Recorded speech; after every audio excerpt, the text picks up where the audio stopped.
Uttar Pradesh BEd प्रवेश परीक्षा 2024 की तैयारी कर रहे सभी साथियों का एक बार फिर से स्वागत है शिक्षा संकल्प के इस ऑनलाइन यूट्यूब प्लेटफॉर्म पर। दोस्तों, उत्तर प्रदेश बीएड प्रवेश परीक्षा के लिए आज के इस स्पेशल टेस्ट में हम लोग सामान्य हिंदी के 50 मोस्ट इंपॉर्टेंट क्वेश्चंस को सॉल्व करने वाले हैं।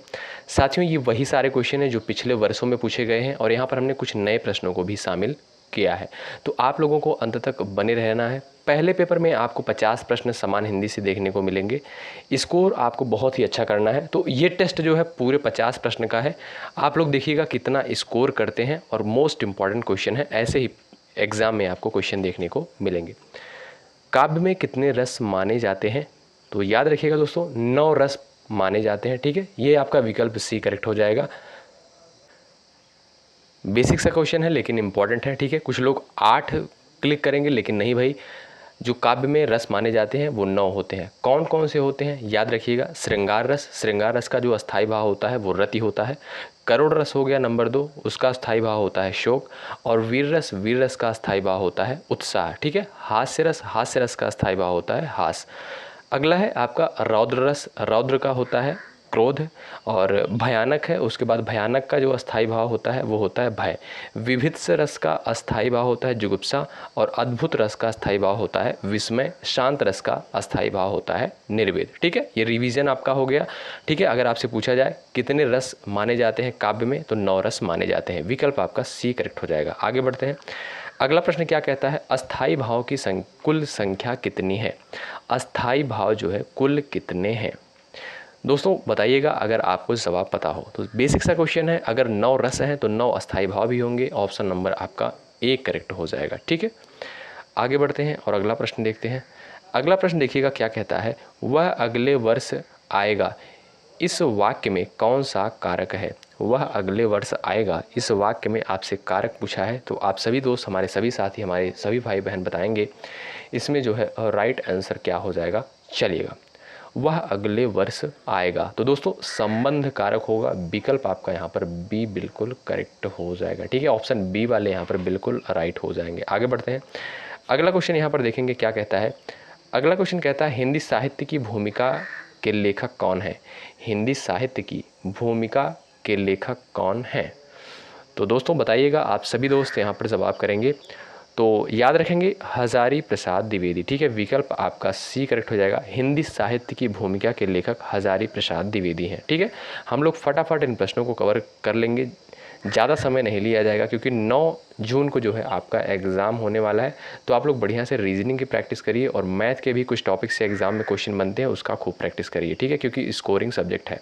ठीक ठीक न्याय हो जाना के लिए उचित लोकोक्ति चुने। ठीक ठीक न्याय हो जाना के लिए जो है उचित लोकोक्ति चुनना है। तो दोस्तों ये भी इम्पॉर्टेंट क्वेश्चन, लोकोक्ति से भी आपको एग्जाम में क्वेश्चन देखने को मिलेगा। ठीक ठीक न्याय हो जाना के लिए जो उचित वो होगा आपका, दूध का दूध पानी का पानी होना। ठीक है, यहाँ पर जो है राइट आंसर हो जाएगा आपका दूध का दूध पानी का पानी होना। आगे बढ़ते हैं। अगला प्रश्न यहाँ पर कहता है, वचन से फिरना के लिए उचित मुहावरा क्या होगा? वचन से फिरना के लिए मुहावरा क्या हो जाएगा? थूक कर चाटना। ऑप्शन नंबर आपका ए करेक्ट हो जाएगा। विकल्प आपका ए करेक्ट हो जाएगा। ठीक है, आगे बढ़ते हैं। अगला प्रश्न देखते हैं। निम्नलिखित में से कौन सा वाक्य अशुद्ध है? कौन सा वाक्य अशुद्ध है, यहाँ पर जो है आपको बताना है। वाक्य शुद्धि से भी दोस्तों आपको एग्जाम में एक प्रश्न देखने को मिलेगा। ठीक है दोस्तों, यहाँ पर देखेंगे, सारा राज्य उसके लिए थाती था, ऐसी एकाध बात और देखने में आती है, इन दोनों में केवल यही अंतर है, मैं आपके दर्शन करने आया हूँ। तो इसमें पूछा है अशुद्ध वाक्य जो है कौन सा है। तो कुछ साथी हमारे यहाँ पर विकल्प बी क्लिक कर रहे हैं, तो आपका जवाब यहाँ पर बिल्कुल राइट हो जाएगा। ठीक है, ऑप्शन बी आपका यहाँ पर राइट होगा। आगे बढ़ते हैं। अगला क्वेश्चन कहता है, निम्नलिखित में से कौन सा शब्द स्त्रीलिंग है? स्त्रीलिंग शब्द यहाँ पर कौन सा है? तो दोस्तों केतली जो है आपका ये स्त्रीलिंग शब्द हो जाएगा। विकल्प आपका डी राइट हो जाएगा। आगे बढ़ते हैं। हिंदी की मूल उत्पत्ति किससे मानी जाती है? एग्जाम में आया है 2022 की बीएड प्रवेश परीक्षा में क्वेश्चन ये पूछा है, हिंदी की मूल उत्पत्ति जो है किससे मानी जाती है? तो इस प्रश्न का राइट आंसर हो जाएगा अपभ्रंश से। ठीक है दोस्तों, यहाँ पर जो है आपका शौर्य सैनी अपभ्रंश से। ऑप्शन नंबर डी आपका करेक्ट हो जाएगा। आगे बढ़ते हैं। निम्नलिखित में से कौन सी रचना तुलसीदास की नहीं है? रामचरितमानस, गीतावली, श्री कृष्ण गीतावली भक्तमाल। तो दोस्तों यहाँ पर बेसिक सा क्वेश्चन आपको पता भी होगा, भक्तमाल ऑप्शन नंबर आपका यहाँ पर डी करेक्ट हो जाएगा। ये तुलसीदास की रचना नहीं है बल्कि नाभादास या नाभा जी की रचना है भक्तमाल, ठीक है।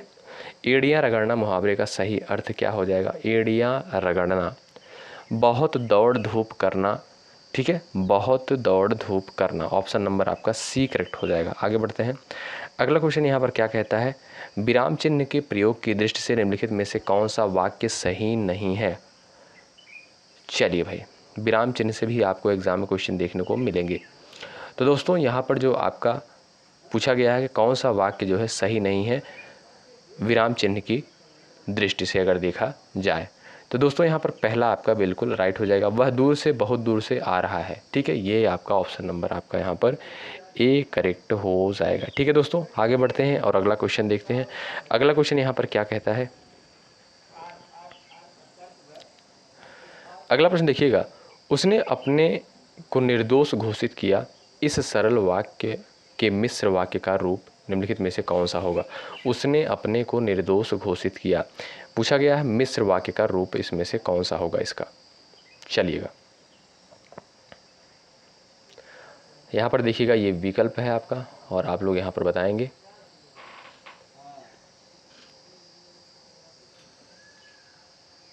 चलिएगा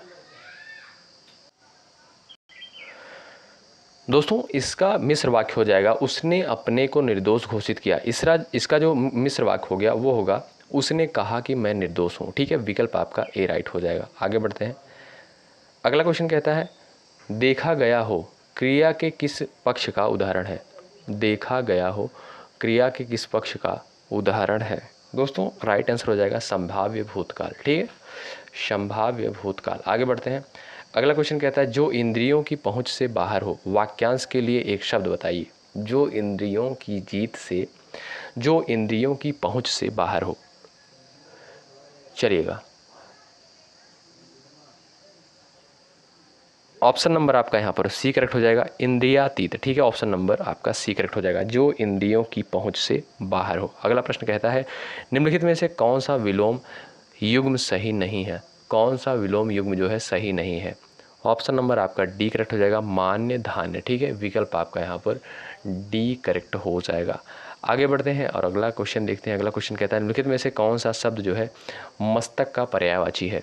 मस्तक का पर्यायवाची शब्द हो जाएगा आपका ललाट, ठीक है दोस्तों। विकल्प आपका बी करेक्ट होगा। आगे बढ़ते हैं। यहाँ पर देखेंगे अगला प्रश्न कहता है, सीता सखियों सहित पुष्प वाटिका गई, वाक्य में रेखांकित अव्यय प्रयोग निम्नलिखित में से किस भेद का उदाहरण है? चलिएगा यहाँ पर राइट आंसर क्या हो जाएगा? सीता सखियों सहित पुष्प वाटिका गई, करेक्ट आंसर हो जाएगा संबंध बोधक, ठीक है। ऑप्शन नंबर आपका यहाँ पर सी राइट होगा, ठीक है। अगला प्रश्न कहता है, प्रत्यंग किस समास का उदाहरण है? प्रत्यंग जो है किस समास का उदाहरण है? तो अव्ययी भाव समास हो जाएगा आपका यहाँ पर, बिल्कुल करेक्ट आंसर हो जाएगा ऑप्शन नंबर ए, ठीक है। विकल्प आपका ए राइट हो जाएगा। पो धन अन किस स्वर संधि का उदाहरण है? पो धन अन, दोस्तों पो धन अन होता है आपका पावन, ठीक है। यहाँ पर संधि हो जाएगी अयाद ईश्वर संधि, ठीक है दोस्तों। अयाद ईश्वर संधि का उदाहरण है पो धन अन, पावन, ठीक है। आगे बढ़ते हैं। निम्नलिखित में से कौन सा स्वर जो है कंठ तालव्य है? कंठ तालव्य यानी कंठ और तालु से दोनों से उच्चारित होने वाला स्वर जो है इसमें से कौन सा है? तो करेक्ट आंसर चला जाएगा ऑप्शन नंबर डी। ए का जो उच्चारण स्थान होता है वो होता है आपका कंठ तालव्य, ठीक है दोस्तों। आप सभी को पता होगा, इंपॉर्टेंट क्वेश्चन बनता है एग्जाम में, तो आप लोग याद रखेंगे। आगे बढ़ते हैं और अगला क्वेश्चन कहता है, यहाँ पर पूछा गया है, निम्नलिखित में से कौन सा स्वर कंठ तालव्य है? कंठ तालव्य यहाँ पर भी पूछा गया है, तो इस प्रश्न का राइट आंसर क्या हो जाएगा? ऑप्शन नंबर कौन सा करेक्ट हो जाएगा आप लोग बताएंगे। निम्नलिखित में से कौन सा स्वर जो है कंठ तालव्य है? यहाँ पर दोस्तों देखिएगा, यहाँ पर व्यंजन होना चाहिए, ठीक है, तो बताएंगे आप लोग। और यहाँ पर देखें दोस्तों, इस क्वेश्चन को आप लोग थोड़ा सा करेक्ट कर लीजिएगा, तो इस प्रश्न को आप लोग राइट करेक्ट कर लीजिएगा, ठीक है। इस प्रश्न को आप लोग करेक्ट करेंगे तो यहाँ पर हो जाएगा आपका क्या कि इसमें जो है आपका कौन सा व्यंजन जो है अंतस्थ व्यंजन है? तो यह र और ल और व, ये आपके अंतस्थ व्यंजन होते हैं, इसलिए जो है आपका ऑप्शन नंबर ए करेक्ट होगा। ठीक है, आगे बढ़ते हैं। शुद्ध वर्तनी का यहाँ पर चयन करना है। बताइए कवयित्री जो है किस विकल्प में बिल्कुल राइट लिखा गया है। ठीक है, तो बेसिक सा क्वेश्चन है पर इंपॉर्टेंट है। ऑप्शन नंबर सी ये आपका बिल्कुल राइट हो जाएगा। निम्नलिखित शब्द में से तद्भव शब्द ज्ञात कीजिए। तद्भव शब्द आपको बताना है, फटाफट आप लोग जवाब देते हुए चलिए और अंत में अपना नाम स्कोर ज़रूर बताइएगा। ठीक है, चैनल पर नए हैं तो जुड़ जाइए, सब्सक्राइब करके बेल आइकन को प्रेस कर लीजिए। निम्नलिखित शब्द में तद्भव शब्द ज्ञात कीजिए। तो दोस्तों तद्भव शब्द इसमें जो है क्या हो जाएगा आप लोग बताएं। चलिएगा, आग जो है दोस्तों आपका एक तद्भव शब्द है। वत्स, अग्नि और मयूर ये आपके जो है आपके तत्सम शब्द होते हैं। आगे बढ़ते हैं। अगला प्रश्न कहता है निम्नलिखित में से कौन सा भूतकाल का उदाहरण है। कौन सा जो है भूतकाल का उदाहरण हो जाएगा, आइएगा बताइएगा, आप लोग फटाफट जवाब करिएगा। भूतकाल का उदाहरण जो है कौन सा हो जाएगा। दोस्तों यहाँ पर राइट आंसर हो जाएगा वह गया होगा। ठीक है, ऑप्शन नंबर आपका डी करेक्ट हो जाएगा, वह गया होगा। कुछ शब्द निम्नलिखित में से कौन सा सर्वनाम है। कुछ शब्द निम्नलिखित में से कौन सा सर्वनाम है। दोस्तों बेसिक सा क्वेश्चन है, अनिश्चयवाचक सर्वनाम हो जाएगा। ऑप्शन नंबर आपका ए राइट हो जाएगा। ठीक है भाई, आप लोग सेशन को लाइक नहीं कर रहे हैं तो प्लीज़ लाइक ज़रूर करें। कल्पित का विलोम शब्द पूछा है। कल्पित का दोस्तों विलोम शब्द होता है सत्य। ठीक है, ऑप्शन नंबर आपका बी करेक्ट होगा। कल्पित का विलोम शब्द हो जाएगा आपका यहाँ पर सत्य। आगे बढ़ते हैं। अगला प्रश्न कहता है निम्नलिखित शब्द में से कौन सा शब्द जो है कर्मधारय समास का उदाहरण है। कर्मधारय समास का उदाहरण है भवसागर।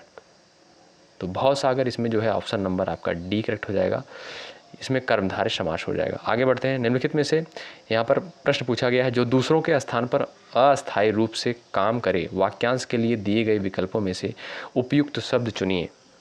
दूसरों के स्थान पर अस्थायी रूप से काम करे, वाक्यांश के लिए यहाँ पर विकल्प में कौन सा शब्द आएगा। तो दोस्तों यहाँ पर करेक्ट आंसर जो आपका चला जाएगा स्थानापन्न, यानी ऑप्शन नंबर आपका ए राइट हो जाएगा। ठीक है, अगला क्वेश्चन यहाँ पर क्या कहता है निम्न में से कौन सा शब्द जो है पुल्लिंग है। चलिए भाई, पुल्लिंग यहाँ पर पूछा गया है। तो दोस्तों दुरात्मा जो है आपका पुल्लिंग हो जाएगा। ऑप्शन नंबर आपका यहाँ पर सी करेक्ट होगा। ठीक है, याद रखेंगे, इंपॉर्टेंट क्वेश्चन बनता है। निम्नलिखित शब्दों में से पर्यायवाची शब्द का चयन कीजिए। पर्यायवाची शब्द इसमें से आपको बताना है। तो अग्नि जो है आपका, अग्नि का यहाँ पर जो है पर्यायवाची क्या होता है, आग। ठीक है दोस्तों, यहाँ पर जो है आपका ऑप्शन नंबर आपका सी राइट हो जाएगा। ठीक है, अग्नि क्या है, आग का पर्यायवाची शब्द है। आगे बढ़ते हैं। अनुकंपा का शाब्दिक अर्थ क्या होगा। अनुकंपा का शाब्दिक अर्थ यहाँ पर पूछा गया है। तो दोस्तों अनुकंपा का शाब्दिक अर्थ जो होता है किसी के दुख से दुखी होकर उस पर दया करना। ठीक है, किसी के दुख से दुखी होकर उस पर दया करना। विकल्प आपका यहाँ पर बी करेक्ट हो जाएगा। ठीक है, आगे बढ़ते हैं। अगला क्वेश्चन यहाँ पर क्या कहता है निम्नलिखित शब्द में से कौन सा गुण संधि का उदाहरण है। गुण संधि का उदाहरण इनमें से कौन सा है। तो इस प्रश्न का आप लोग जवाब देंगे, अगर जवाब पता हो तो। दोस्तों सूर्योदय जो है आपका एक गुण संधि का उदाहरण है, आपको पता भी होगा, सूर्य धन उदय। ठीक है, संधि विच्छेद करेंगे सूर्य धन उदय हो जाएगा, तो यहाँ पर गुण संधि का उदाहरण हो जाएगा। ठीक है, निम्न में से कौन सा शब्द जो है असुर का पर्यायवाची नहीं है। असुर का पर्यायवाची इसमें से कौन सा नहीं है, एग्जाम में आया हुआ प्रश्न है।